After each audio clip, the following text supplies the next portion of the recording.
Thank you very much, and very nice to see you all. And Mr. President, let me welcome you again for this unprecedented second state visit. And it's a great pleasure for me personally to welcome you to my home from home here at Chequers. And thank you very much for taking the time to say hello to the staff, who are absolutely, they've done a brilliant job, and they've been preparing for weeks. And it's really so good to have you here. So thank you so much. You are among friends, and I think we all agree there's so much to celebrate in the special relationship between our two countries. By standing together in war and in peace, this bond is the very foundation of our security, our freedom, and our prosperity. But what is the relationship all about when it comes down to brass tacks? It comes down to leaders, of course, leaders who respect each other, leaders who genuinely like each other. And it comes down to our unique relationship on defence, the closest the world has ever seen.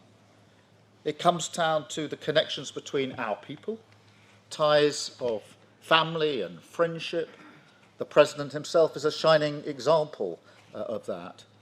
But it also comes down to business, to all of you here, and thank you so much for coming here this afternoon. It's fantastic to have you with us as the best evidence of that people-to-people, business-to-business relationship that thrives in the special relationship. In so many ways, this story is a story about enterprise. The US is our single biggest, largest trading partner.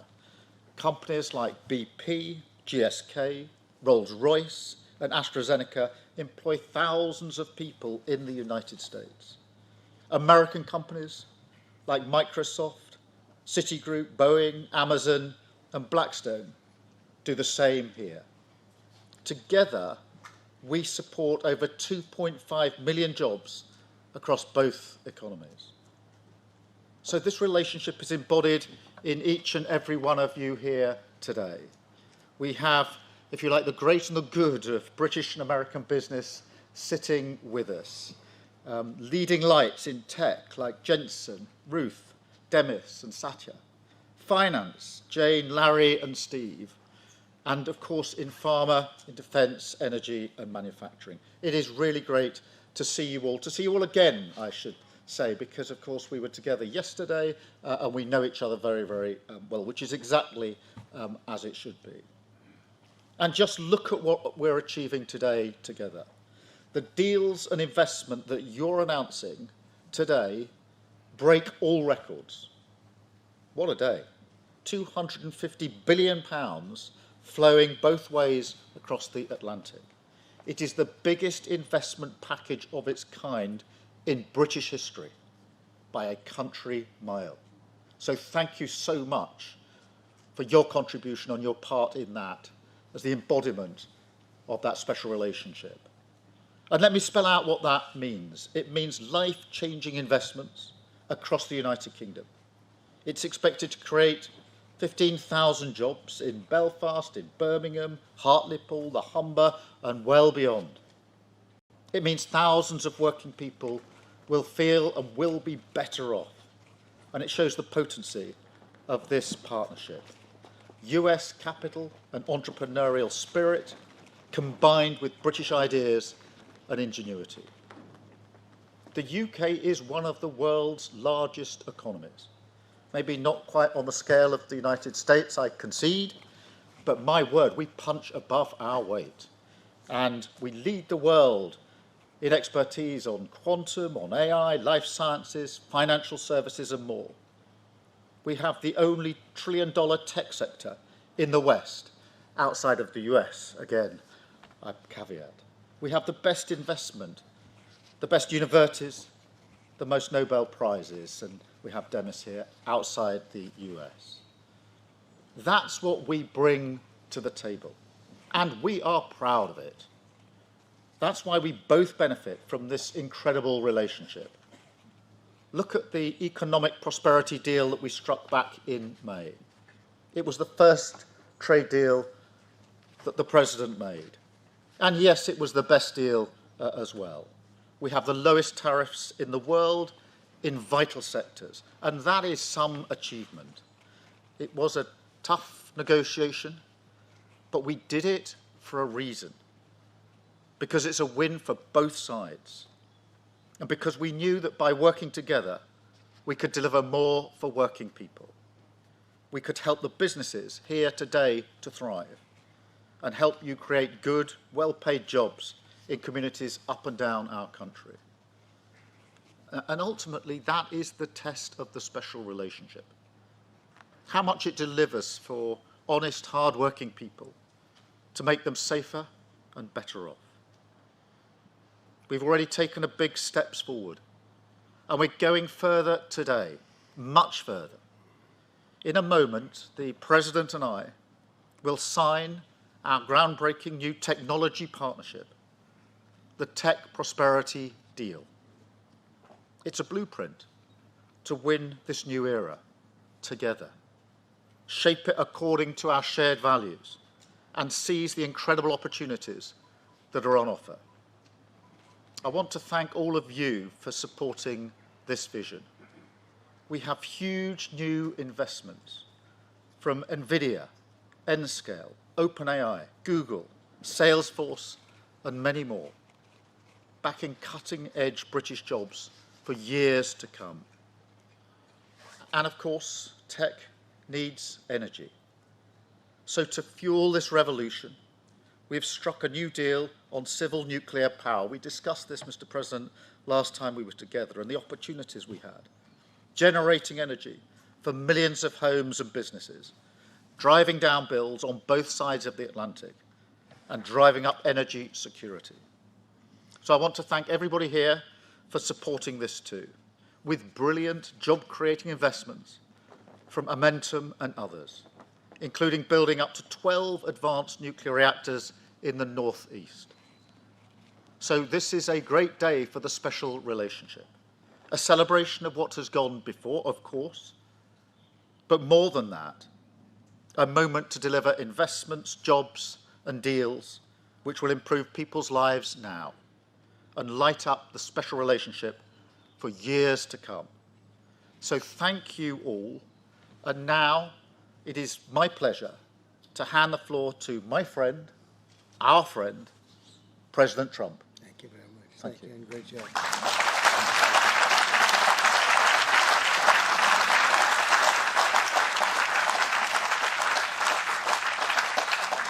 Well, this is a very distinguished group. I can tell you that's what I do for a living. It was before politics. I would have to deal with you, and you are the best. You're the best in the world, and you're here. And it's an honor to have all of these great leaders. Really an honor. But I'm sincerely grateful to Prime Minister Starmer and Lady Starmer for welcoming us to this very special home, this beautiful place. And I was here a number of years ago, but somehow today it looks even better, even more beautiful, and even more historic. Melania and I are forever thankful to His Majesty King Charles III and Her Majesty Queen Camilla. We had a fantastic evening last night. But the exquisite honor of a second official state visit, the first ever, it's the first time it's ever been done, was, really was an honor. Such great history, and to think it's a first. It's always nice to have a first. But the ties between our countries are priceless, and it's really an inheritance. It's a beautiful inheritance. Today we're making those ties closer than ever before. We've done some things that financially are great for both countries, and we work together, and it keeps us together, and I think it's an unbreakable bond we have, regardless of what we're doing today. I think it's unbreakable. But this is very big, and I want to thank all of the incredibly talented business leaders, the best in the world, biggest in the world, here this afternoon for investing in the Anglo-American Alliance, and you personify an important part of the unique national bond and really a world bond. What you've done is incredible. Our two countries do a great deal of business together. $340 billion last year was the number. In May, the United Kingdom became the first country to make a trade deal with the United States during my second term, and we sort of wanted to make it the first because the bond is so strong and the relationship so long. That agreement will create billions of dollars in opportunities for American farmers to sell their products into the UK, reduce barriers to trade, and give the U.S. manufacturers better access to the UK's world-class aerospace supply chain, which is really is world-class. A lot of people don't understand it, the importance of that particular asset that you have. It's a beautiful job you've done. There's no more natural partnership in the world. Together, we're building up the industrial capacity of both of our countries, which is crucial to our defense. And we work so well together in defense. I met so many of the leaders of your defending group, and many of them I've known by name, but now I know them pretty well. We had some very good meetings today and yesterday. So we're taking the next logical step with a historic agreement on science and technology partnerships, and this will create new government, academic, and private sector cooperation in areas such as AI, which is taking over the world. I mean, I'm looking at you guys. You're taking over the world, Jensen. I don't know what you're doing here. I hope you're right. All I can say is we both hope you're right. But it's pretty amazing. Quantum computing, fusion, 6G, and civil nuclear energy, and align our nations through the approach of centered deregulation and innovation. And we're going to have a lot of deregulation and a tremendous amount of innovation. It's just happening. But this new accord is already helping spur a massive wave of private sector deals worth over $350 billion alone, headlined by a $136 billion from Blackstone. That's very nice. Steve, thank you. That's why you have that location, I think. It's considered the best seat of the year. Yours is pretty good, too, Jensen. That's good. That's great, Steve. You know what you're doing better than anybody. American company X Energy and British company Centrica has been announcing, and really for a long while they've been talking about this deal, the deployment of modular nuclear reactors across the UK, all across the UK. It's been in the wind for a couple of years, and now we're getting it done, generating more than $50 billion in economic value, creating up to 2,500 jobs, and powering 1.5 million homes. That's a lot of homes. 7 decades after British genius Alan Turing pioneered the field, this agreement will also help America and our British allies dominate the future of artificial intelligence. You need the energy. You have to have the energy. That's one thing I learned very quickly. They need a lot of electricity. Yeah. In the United States, you need double what we have right now just to maintain that fight. We're right now, and I want to say, leading China and the world by a lot in AI, a lot. And we're creating tremendous amounts of energy and letting you create your own electricity in many, many cases. And we're giving you very rapid approvals. We're getting them approvals like they've never seen before. They used to wait 15 and 20 years to be rejected. Now they wait 2 weeks or 3 weeks to be accepted. That's a pretty big difference. And at the same time, we always have the environment in mind, but we move them along. But we're committed to ensuring that you have secure and reliable sources of American AI and quantum technology. We intend to always be the UK's strongest, closest, and most trusted business partner. Very important to us. The relationship is very important. 1 year ago, our country was in serious trouble. The King of Saudi Arabia, a great gentleman, you all know him. He said, "Sir, your country was dead 1 year ago, and now you have the hottest country anywhere in the world," and it's true. We'll have more than $17 trillion invested in our country this year, 17 trillion, which is many, many times what we had last year, and we're only in our just about almost 9th month. It's moving along quickly. It's amazing. I was saying we're in our 3rd month, our 4th month, our 5th month, but we're at, it's going to be over $17 trillion. No country has ever had anything like that, even close. GDP last quarter was 3.3%. Despite all of the things we're doing, one of the things we're doing, which I'm very proud of, is the border. We now have a totally closed border, totally secure for 3 months. 0 people came into our country, bad people. And they come in, but they have to come in legally. We have a great process going. And inflation is virtually non-existent. As you know, we're taking in trillions of dollars from tariffs, and they've been so incredible for our country, so incredible. We're keeping our companies happy. We're keeping them solid and sane, and they're very, very thrilled at what's happened. They can't even believe it. And we've never seen investment like this. Without the tariffs, we would have just a fraction of that. And we're really the only one that can do tariffs. Nobody else is able to do them. With us, it works because people have to be there. But we've slashed 30-year-old regulations. And as you know, in my first term, we had a very successful first term. We had the greatest economy in the history of our country. And we had the biggest regulation cut in the history of our country. And now we're doing it again. We're slashing them at a level that is even beyond what we did in the first term. The first term, we did more regulation cutting by 4 times at any other time that any other country has done or that we've done. And we think we're going to exceed that this time. And we'll have regulation, but it'll be sane regulation. It'll be regulation that allows you to compete and do your thing, or regulations that you're able to get around and do things and you no longer have that regulation. But we slashed regulations at a level that's never been done before, and we're doing it at the same level right now. I recently signed the largest tax cuts in our country's history, and the bill includes a 100% expensing for investments in equipment and factories.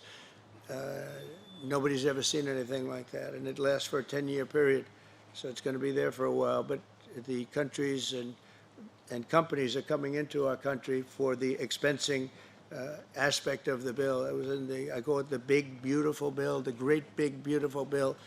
We got so much, the largest bill ever passed in the history of our country. In fact, so big that we really don't have to pass too much anymore. We can just do this for 4 years, implement. You know, I like to implement because the bills are wonderful, but you have to implement. But the expensing is going to be the reason, I think, that bigger than anything else, when you have 1 year expensing, you can write everything off for the first year, including structure. So you didn't even have that in the first bill. I think it was the biggest factor in the first bill why it led to such growth, and this is actually a better form of expensing, and it's actually more significant. So today America is strong. Our economy is, I think, potentially the strongest it's ever been. We'll see very soon those big places that are being built all over the country. Car companies are moving in. AI is moving in. Everybody's coming in. They all want to be here. The drug companies are coming back. They all want to be there. They sort of have to be there, but they want to be there. But with this agreement, our cherished friendship with the United Kingdom is getting stronger and stronger. And again, I want to thank the Prime Minister. He worked very hard on this and getting this deal done. This is long in the making. They've been talking about it for a long time, and we got it done. And it's a real honor to be with you, and thank you very much. Thank you.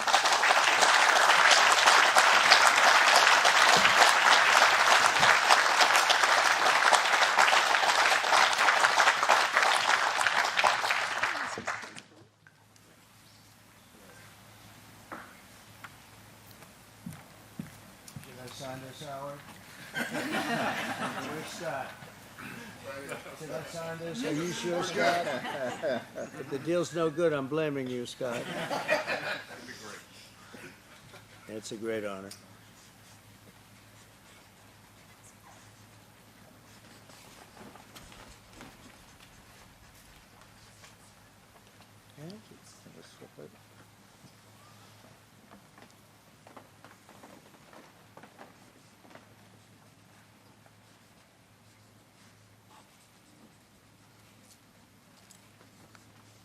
Okay, hold that up. Yeah.